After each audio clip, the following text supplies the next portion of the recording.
ভারতের অন্ধ্রপ্রদেশের চিত্তুর জেলায় উদ্ভূত বিশ্বের সবচেয়ে ছোট বা বামনাকৃতির জাতের গরু হল পুঙ্গানুর।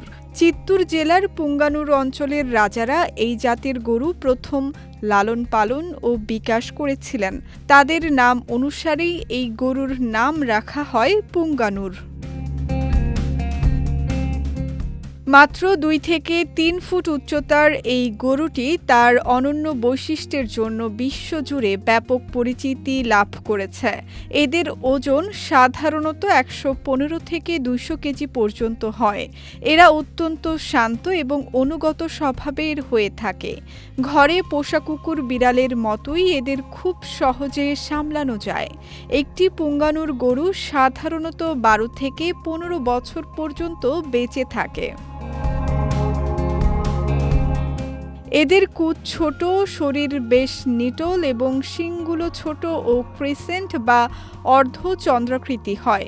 এগুলো সাধারণত সাদা, ছাই বা হালকা থেকে গাঢ় বাদামি রঙের হয়। ছোট আকারের কারণে এদের পালনে খুব কম জায়গা লাগে। সাধারণ গরুর তুলনায় এদের খাবারের খরচও অনেক কম। এরা খুব সাধারণ শুকনো খড় বা কম পুষ্টিকর খাবার খেয়েও বেঁচে থাকতে পারে।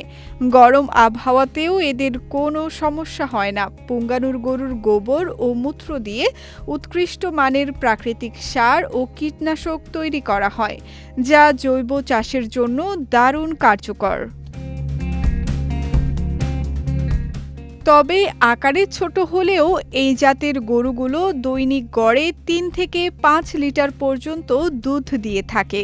এদের দুধে উচ্চ মাত্রার ফ্যাট এবং পুষ্টিগুণ থাকে, যা মানবদেহের জন্য অত্যন্ত উপকারী।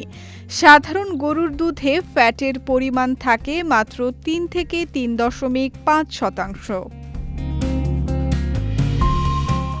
কিন্তু পুঙ্গানুর গরুর দুধে ফ্যাটের পরিমাণ প্রায় ৭ থেকে ৮% বা তারও বেশি থাকে। এদের দুধ মূলত A2 বিটা ক্যাসিন প্রোটিনযুক্ত, যা মানুষের হজমের জন্য খুব সহজ এবং স্বাস্থ্যের জন্য অত্যন্ত উপকারী। উচ্চ ফ্যাটের কারণে এদের দুধ থেকে তৈরি ঘি অত্যন্ত সুস্বাদু ও সুগন্ধযুক্ত হয়, যার বাজার মূল্য অনেক বেশি। একসময় ভারতের বিভিন্ন এলাকায় এই গরুর দেখা মিললেও এক পর্যায়ে তা প্রায় বিলুপ্তির পথে চলে যায়। তবে বিভিন্ন সরকারি ও বেসরকারি সংরক্ষণ উদ্যোগের ফলে বর্তমানে এদের সংখ্যা ধীরে ধীরে বৃদ্ধি পাচ্ছে। সঙ্গীতা শাহ, বিজয় টিভি, নিউজ ডেস্ক।